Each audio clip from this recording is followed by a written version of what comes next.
It is now safe to assume that real Gonzalo Lira has either been abducted by the SBU or killed by Nazi paramilitary units in Kharkov city. Several people from inside the city have messaged me, and their iNet works fine. I asked Chile MFA to look into this matter as he is from Chile.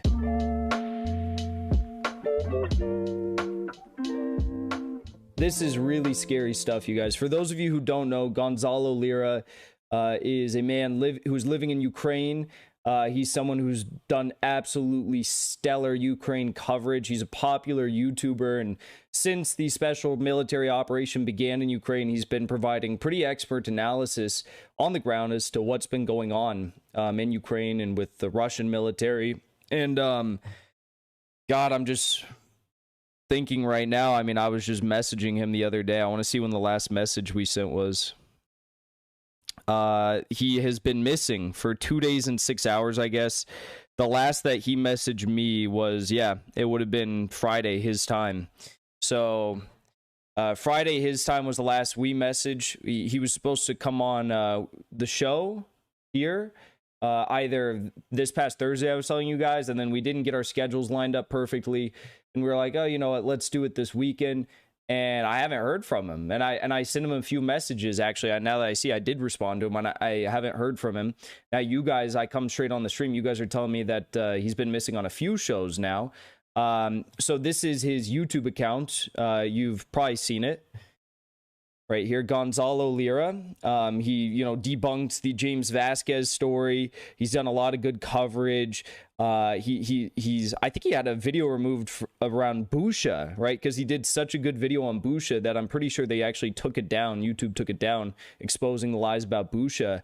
And now Gonzalo apparently was supposed to show up on George Galloway's show, Moats, the mother of all talk shows, on April 17th, which was today. Galloway confirmed he is unable to reach Lira. No show. Lira has been missing for 2 days, 6 hours, and counting.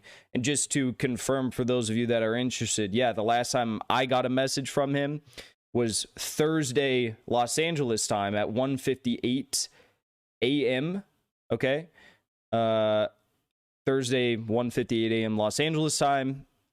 And he told me that, Thursday worked for him to have an interview, which, I mean, that'd be Friday his time, right? So Thursday worked for him. And then I said, and I responded, and I was like, yo, would love to have you on Thursday. And I didn't hear back. And then I messaged him again, and I said, well, Thursday didn't work out. Let's do this weekend, because we were talking about that. So the last I messaged him was, it looks like around 10 a.m. 10 a.m. that day. So I haven't heard back from him, but take a look at this. It looks like George Galloway's talking about the fact that he hasn't been able to reach out to him here. And God save the life of Gonzalo Lira, from whom we haven't heard since Friday when he agreed to come on the show. The airwaves are crackling with anxiety, even fear, at the sudden silence of the brave, intrepid war correspondent, a filmmaker, author, businessman, trapped in Kharkov in the middle of the hell that is the war between NATO and Russia, being fought out over the dead bodies and the ruined buildings of the Ukraine. We still hope to have him on the show. Indeed, he's booked to be our very first guest, and we are trying frantically to reach him right now. So George Galloway hasn't been able to reach him. He was scheduled to go on his show. I haven't been able to reach him. He was scheduled to come on my show on either Thursday or Saturday or Sunday, which would have been, yesterday or today. I haven't heard from him. And it looks like Ukraine Maps here also wrote something. It is now safe to assume that real Gonzalo Lira has either been abducted by the SBU or killed by Nazi paramilitary units in Kharkov city. Several people from inside the city have messaged me, and their iNet works fine. I asked Chile MFA to look into this matter as he is from Chile. God, that's giving me chills down my back. I don't even want to think about that, bro. I don't even want to think about that.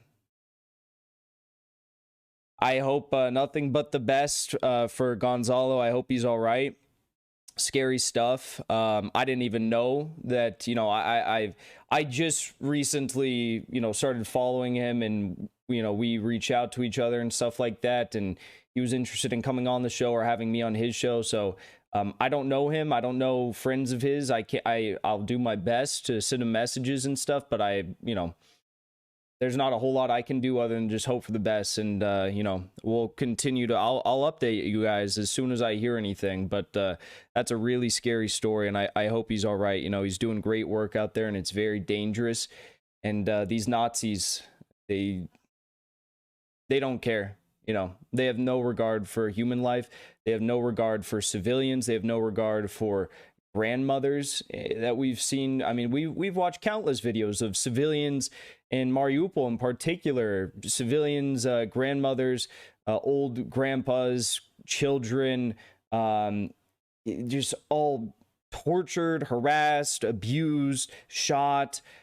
Disgusting, gruesome acts of inhumanity we've seen from these Nazis. So is it really that, you know, out of the realm of possibilities that they would go out of their way to target someone like Gonzalo? I don't think so, unfortunately. Oh, heavy. God, I hope he's okay.